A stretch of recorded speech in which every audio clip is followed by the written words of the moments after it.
বাস্তুর একটি গুরুত্বপূর্ণ বিষয় নিয়ে আলোচনা করব। আমরা যেমন বাস্তুর ডিরেকশনগুলোকে গুরুত্ব দিতে বলি, বাস্তুর তত্ত্বগতভাবে এই জিনিসগুলোকে গুরুত্ব দিতে বলি এবং তত্ত্বগত ব্যালেন্স করার কথা বলি, সেই সাথে আরও একটি গুরুত্বপূর্ণ বিষয় রয়েছে।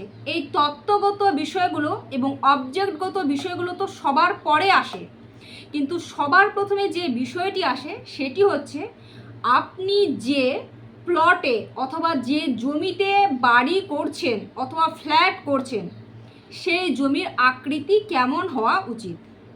আপনি যতই তত্ত্বগতভাবে ব্যালেন্স করে নিন না কেন, যদি আপনার প্লটের আকৃতি ঠিকঠাক না থাকে তাহলে কিন্তু আপনার পরিবারে নানান রকম সমস্যা বৃদ্ধি পেতে পারে।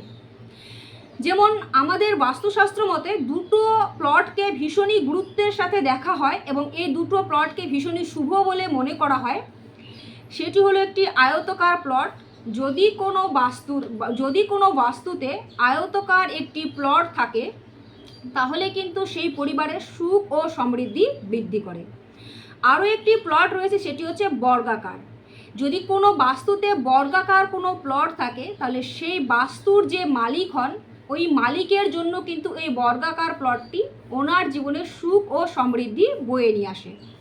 আজ বর্গাকার এবং আয়তকার নিয়ে আলোচনা করলাম, আগামী আলোচনা আরও অন্যান্য প্লটগুলো নিয়ে করব। ভিডিওটি ভালো লাগলে অবশ্যই একটি লাইক করে দেবেন। সকলে খুব ভালো থাকুন, সুস্থ থাকুন। জয় শ্রীকৃষ্ণ।